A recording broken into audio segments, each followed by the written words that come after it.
Madame la ministre, la question de la possible fusion des universités normandes pose un enjeu majeur pour l'avenir de la qualité des formations en Normandie. Ce projet, initié par le président de région et la précédente préfète, soulève inquiétude et incompréhension parmi nombre d'étudiants, d'enseignants, de personnels et d'acteurs de ces universités, et notamment et particulièrement au Havre. Alors que la communauté d'universités et d'établissements, Normandie Université, existe depuis 2014 et permet déjà un travail intense entre tous les acteurs de l'éducation supérieure en Normandie, la fusion des universités de Caen, Rouen et du Havre n'en finit pas de faire parler d'elle. La commu est une mise en réseau saluée par tous. C'est un véritable organe de coopération et c'est sur cette base que la communauté universitaire avance depuis plusieurs années de manière concrète. Actuellement, chacune des 3 universités est assise sur un large bassin de vie et d'emploi d'une densité de population souvent équivalent à un ou plusieurs départements de moyenne taille. Ces formations, comme ces secteurs de recherche, sont connectés aux acteurs économiques et institutionnels locaux. Nous ne sommes pas sur une échelle identique à d'autres projets de fusion universitaire, souvent sur une même métropole ou un même département. Outre la perte d'autonomie et de synergie entre les acteurs locaux, la centralisation des services supports et la perte de débouchés locaux, pour nombre d'étudiants, cette fusion entraînerait des spécialisations de centres universitaires. Mais surtout, aucun élément avancé ne permet à ce jour de considérer clairement en quoi cette fusion pourrait apporter un plus pour les conditions et la qualité d'enseignement offertes aux élèves, pour leurs familles ou pour les personnels des services de l'éducation en Normandie. D'autant qu'elle ne semble pas s'accompagner de la mobilisation de dotations supplémentaires en faveur du système éducatif déployé actuellement. Le principal argument avancé repose sur le fait que plus une université est importante, plus elle est visible, et plus elle est visible, meilleur c'est à l'international.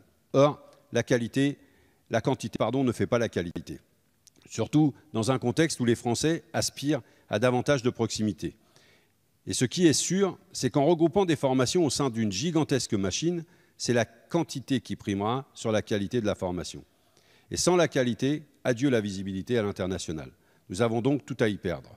Le but avoué de cette fusion semble, comme toujours, motivé par une recherche d'économie budgétaire. Elle n'est pensée en aucun cas pour le bien-être des étudiants, des chercheurs, du personnel et des enseignants. Pire, cela risque d'éloigner les centres de décision, de gérer les facultés discipline par discipline et donc de faire reculer au final la transversalité des savoirs que les universités tentent de mettre en œuvre depuis plusieurs années et souvent en lien avec le tissu économique. N'est-ce pas ce que nous souhaitons les uns et les autres? Les syndicats de personnel et d'étudiants se sont d'ailleurs élevés contre ce projet de fusion qui fait quasiment l'unanimité contre lui. Ainsi, Madame la Ministre, où en est actuellement ce projet et pourriez-vous nous indiquer quelle est la position actuelle de l'État quant à la fusion des universités Rouen, Caen, Le Havre?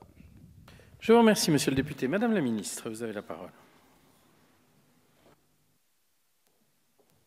Merci, Monsieur le Président, Mesdames et Messieurs les députés. Monsieur le député, vous l'avez rappelé à juste titre, la commune Normandie Université, qui a vu le jour en 2014, a permis d'intensifier la coopération entre les établissements à l'échelle régionale, notamment pour qu'ils développent des orientations académiques communes.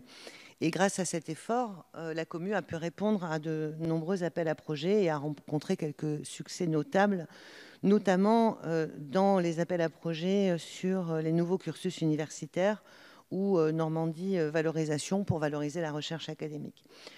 En janvier 2018, les échecs des candidatures normandes aux appels à projets IDEX, ICIT et aux écoles universitaires de recherche ont toutefois soulevé des inquiétudes et le recteur ainsi que la préfète et le président de région ont donc co-signé un courrier adressé aux membres de la communauté d'établissement pour leur faire part, et je les cite, de leur crainte d'un lent et silencieux déclassement de l'enseignement supérieur et de la recherche normand. Ils ont déploré notamment un défaut d'ambition partagée en invitant les établissements à envisager des scénarios de rapprochement, voire de fusion.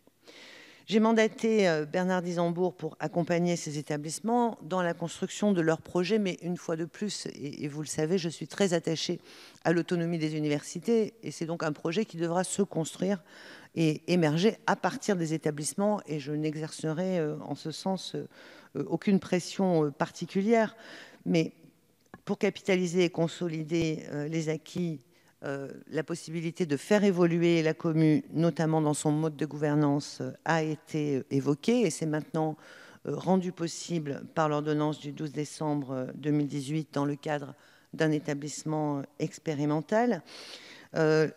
Pour favoriser l'adhésion de tous à ce projet, eh bien, il faudra que, évidemment, les missions et les projets communs soient mis en avant, bien plus que les structures auxquelles ils devront aboutir.